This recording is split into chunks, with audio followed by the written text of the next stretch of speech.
Hey everyone, thanks for tuning in to Reading Time with Pickle. We're going to start with chapter 4 today, but before we do, I just wanted to provide a little recap as to what we've read so far, the characters and the story. So again, we're starting out this blog with Asylum by Madeleine Roux. In the last episode, we read the first 3 chapters, which was a decent start to the novel, in my opinion. We were kind of introduced to the main character, Dan, who goes to college prep school. He seems serious and interested in learning and getting ahead in life. And then we were briefly introduced to his roommate, Felix, who had some contradictory personality traits. On one hand, Felix, too, is very organized, very serious about his studies. But on the other hand, Felix kind of turned out to be a woman chaser, or so it seems. We also met 2 characters, a female named Abby and a male named Jordan. And our protagonist, Dan, seems to have already developed some type of attachment to Abby. He seemed a bit jealous of Jordan, and Jordan kind of had to explain to him that, actually, Dan, back off, because I'm homosexual. So no threat. If you want Abby, go for Abby. He didn't really say that, but I guess that was the implication. What's really been interesting for me so far is that there are already a lot of hints peppered throughout that Dan's actually being sent to an asylum. One that really sticks out in my mind is that I think it was chapter 3, Abby kind of offhandedly rather says, "So what are you here for?" Implying that, what kind of condition do you have, or what did you do? And she kind of had to correct herself, meaning, to elaborate, I guess, basically saying, I mean, course-wise, what are you here for? Just small things like that, pretty interesting. What I think some of the weaknesses so far in the first 3 chapters, and it's only a few pages, but the descriptions are a bit bland. In my mind, I only have a very vague image of the school, of where they are, etc., etc. So we'll see if that kind of improves with the story. All right, so don't want to talk too long, so let's just go straight into chapter 4. Let's see, where are we? And another really cool thing with this book is there are photographs, and supposedly these are actual photographs from an asylum. What does it say? Featuring haunting found photographs from real asylums. So that's pretty interesting that this author is actually playing off of these photographs. I've never read the Miss Peregrine's House series, but as far as I'm aware, they did something similar. But still, it's pretty interesting. All right, let's get into chapter 4. So where we left off is that Felix had let Dan know that this photograph that Dan had found in his cupboard, Felix said, I guess on the first floor in a locked room that's no longer locked. The lock is broken. He found some more photographs, and Dan kind of peer pressured Jordan and Abby into going with him to check it out.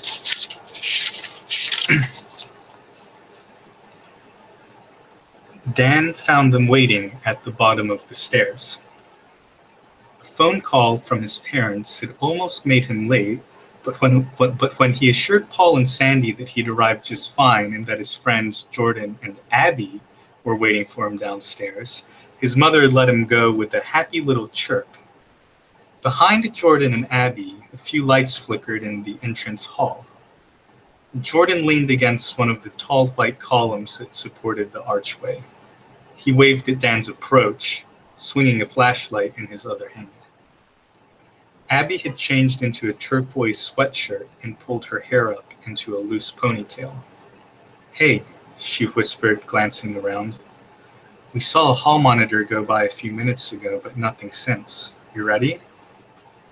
Dan nodded and joined them under the arch. Jordan tested the flashlight, shining a beam of light at each of them in turn. "Last chance to go back and do something sensible," Jordan offered. "Like drink in my room and watch Thundercats." Abby's nose wrinkled as she leveled a soft punch at his shoulder. "You're not chickening out now. Besides, we can do that after."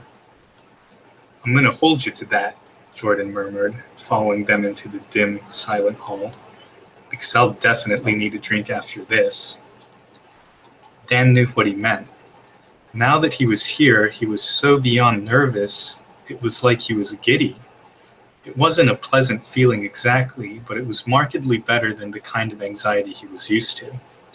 Softly, they crept across the empty hall, passing the notices and activities corkboard, the vending machines, and a rickety elevator that was out of service.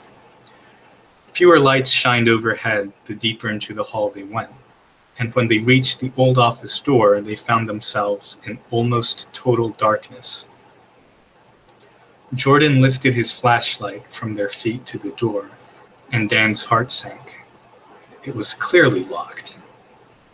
And the sign that Felix had mentioned turned out to be a poster board that said, "Keep out," in rather serious red letters.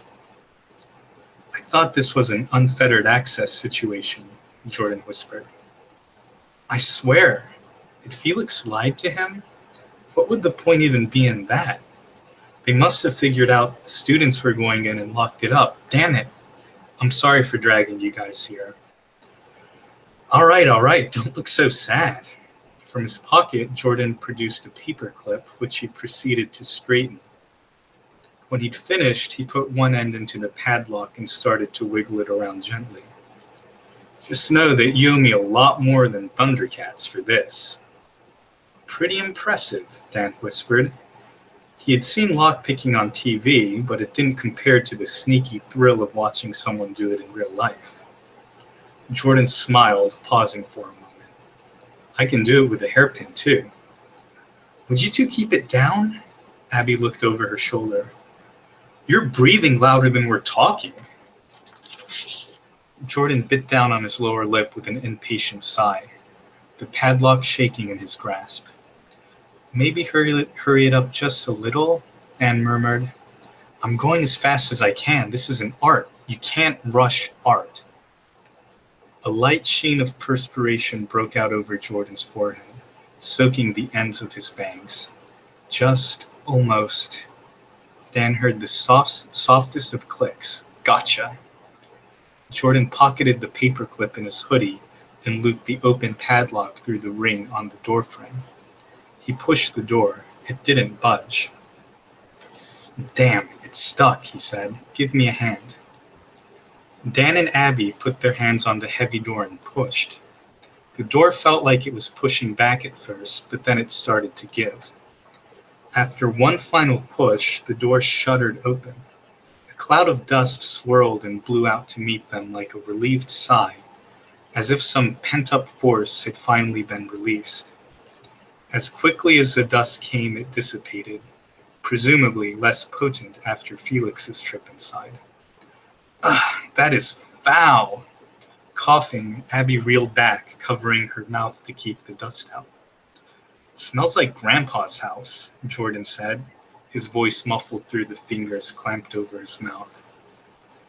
"We probably don't clean in here anymore." Dan squinted into the dark behind the door. Beside him, Jordan flicked his flashlight around, illuminating a wide reception-type room. When do you think was the last time someone worked here?" "The Stone Age, maybe?" Abby joked. She and Dan turned on their phone lights as all three of them moved into the darkened room. Their lights made little pools of blue and white, but were hardly bright enough to fight the darkness. They moved further in. Slowly, details appeared. A low counter to the left where the secretary might have sat. A cushioned bench fixed into the wall on the right. Austere overhead lights, long bare of working bulbs.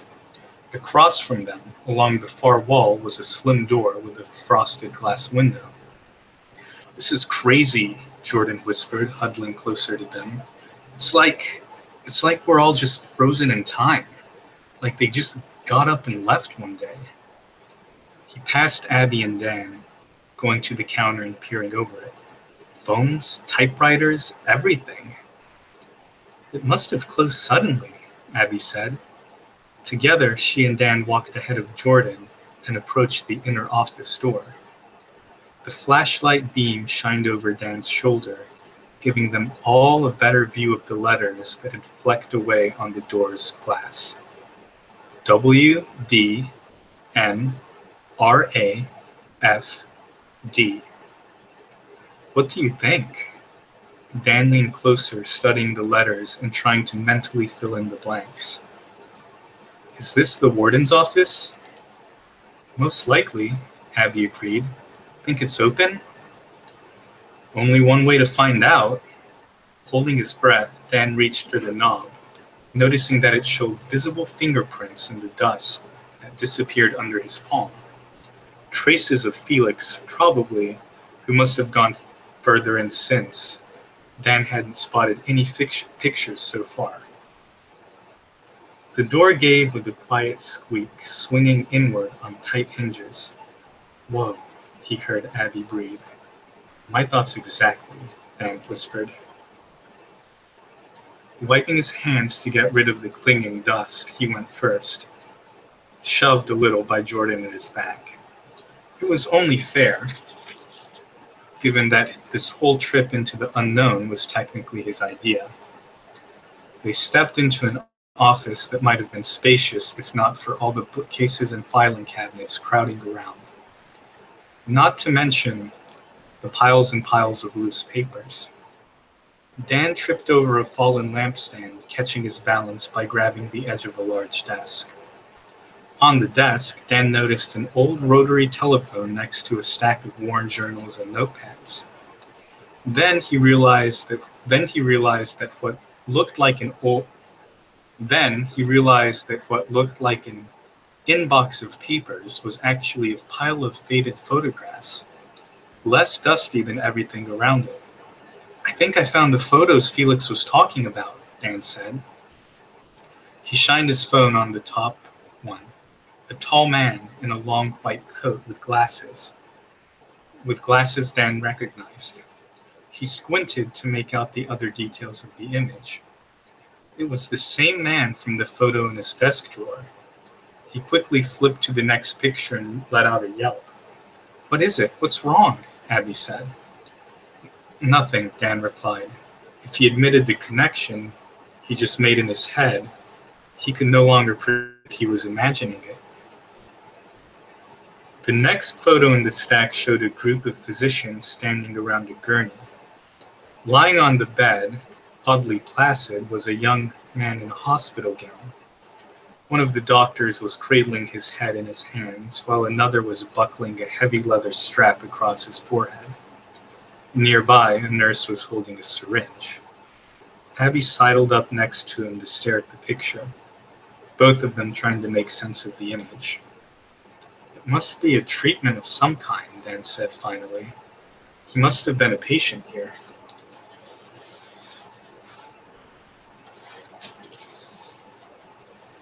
"He's so young," Abby said. "He couldn't be our age." "He could be me." Dan shook the thought from his mind, peeling off the photo and aiming his cell phone at the next one. This picture showed a woman restrained on a table. Fitted over her head was a helmet with wires coming out of it. A wooden bit was wedged between her teeth. Between her helmet and the bit, she looked like she was being tortured, like some kind of martyr. The photographs were horrible, but Dan couldn't stop flipping to the next one and the next.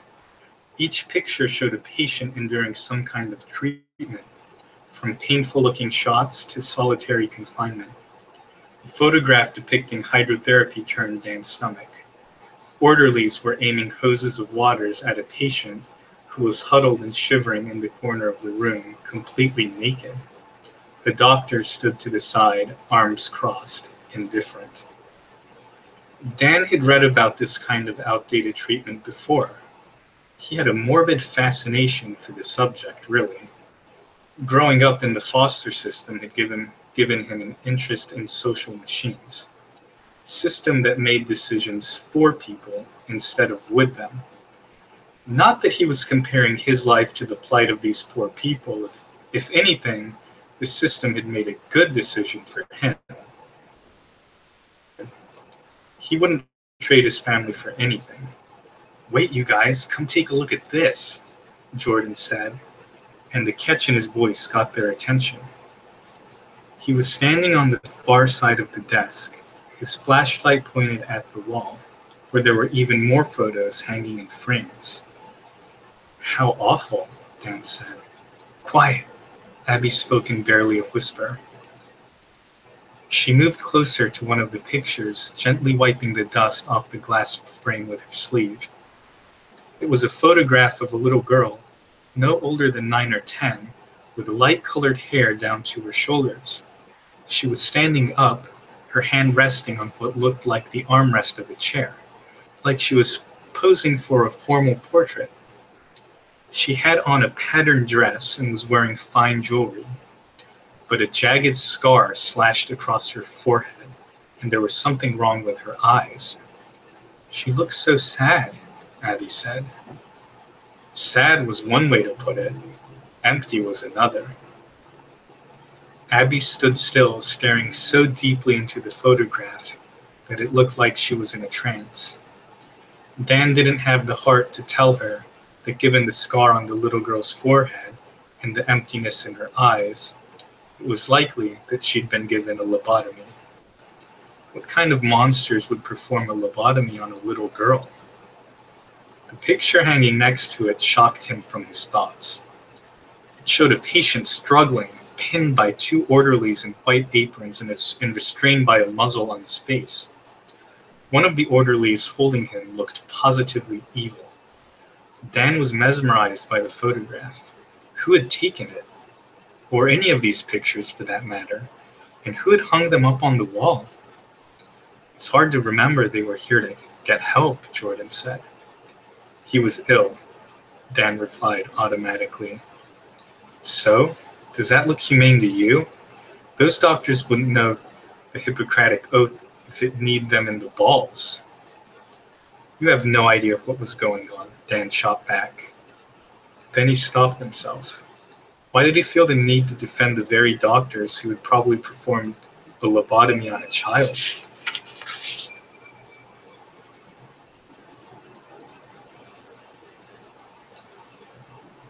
Or who were getting ready to torture a man? When he looked down at his crossed arms, a bolt of fear shot through his body, and he rushed to fill the awkward silence. "I guess we're just lucky the field has come a long way since then." "Why leave these here?" Abby cried suddenly, gesturing at the photographs. Her chin was quivering. "They're horrible." "Well, at least it's honest," Jordan replied, putting an arm around her. Abby shrugged him off. "I hate when people skirt around the truth. Unless we forget, this was locked." "I don't care if they locked it up." She wouldn't stop looking at the photograph of the girl. Dan had an urge to grab Abby away before the hollow girl in the frame could reach out and pull her in. But of course, that was ridiculous. "She shouldn't be here. She should be put somewhere safe." Slowly, Abby raised both her hands and pulled the frame off its hook. A light patch showed on the wall where the picture had been. Abby hugged the photograph to her chest, her arms wrapping protectively around it. "What are you doing?" Dan said, unable to stop himself. "I'm going to take her back to my room. She'll be safe there." "You can't take it, Abby," said Dan, trying to keep the desperation out of his voice. "It's supposed to be down here. You need to leave it alone." Abby was about to say something else when Jordan spoke up. "Hey, relax, both of you. It's not like you know her, Abs. You should put it back. Someone might notice it's missing. Who? She demanded with a little scoff. Someone, Jordan replied testily. I don't know. Maybe there's a catalog of all the crap in here somewhere.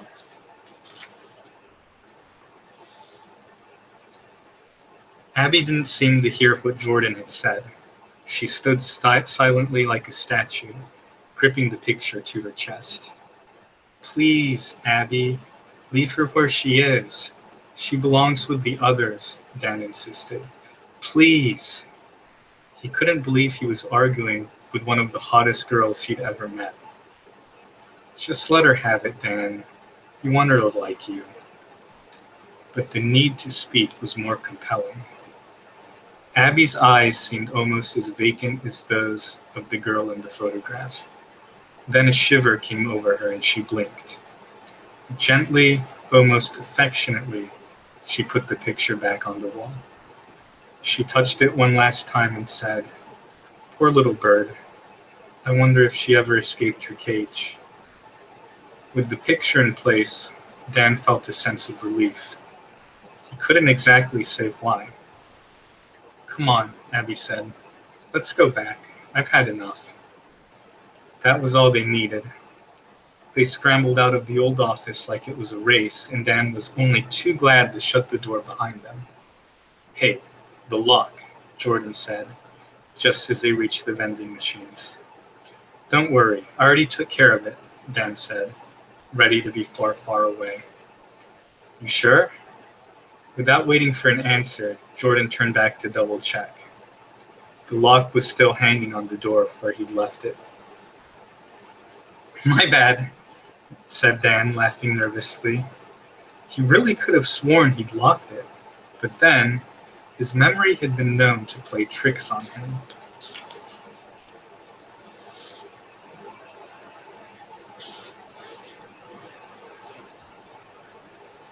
Chapter number 5.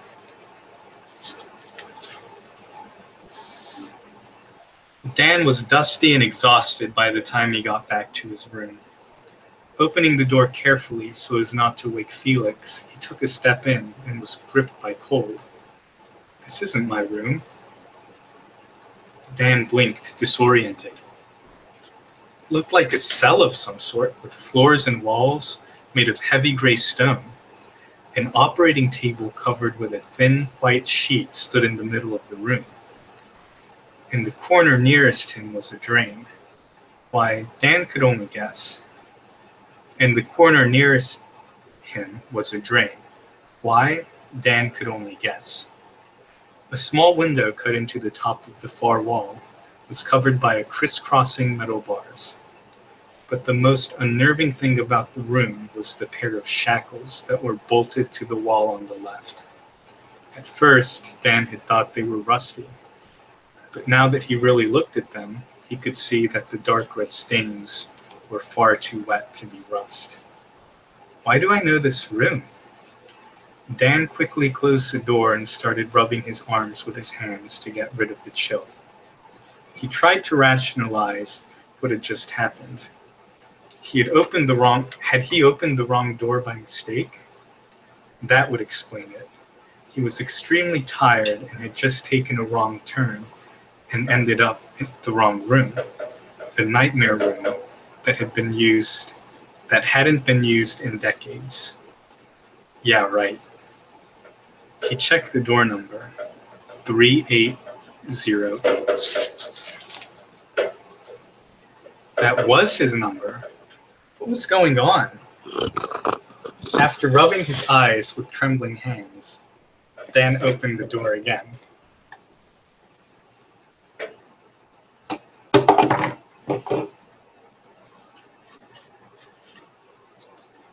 After rubbing his hands with trembling hands, Dan opened the door again. And there was his room, 2 desks, 2 chairs, and 2 beds, with the sleeping lump of Felix on the nearest one. Dan stepped in and closed the door. Leaning against it, he tried to catch his breath, coughing from the dust still lodged in his nose and throat. His mind had wandered, that was all. It had wandered far, but now he had it back. Unsurprisingly, Dan couldn't sleep. Tossing and turning, he banished the photographs from his head, only to be overcome by the weird hallucination he had. Intermittent snores from Felix didn't help. Around 2:30, when he finally gave up trying, he grabbed his laptop from the desk and crawled back into bed with it. Maybe he could find out more about Brookline, something that might explain those horrid photographs. He typed in Brookline and history, and that brought up a list of various towns called Brookline. Adding in New Hampshire turned up a vague summary of the sanatorium's history, which contained nothing Dan didn't already know. That it had housed the mentally ill, both men and women.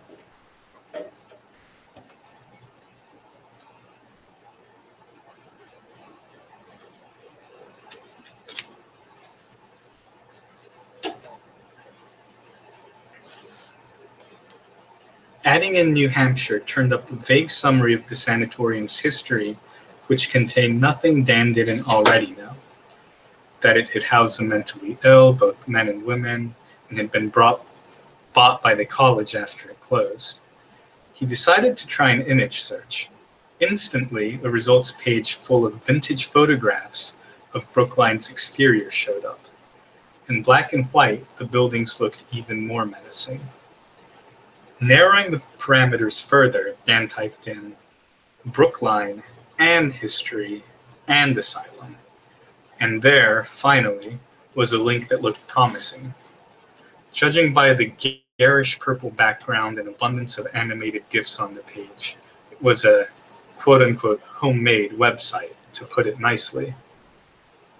The title was what caught his interest, though.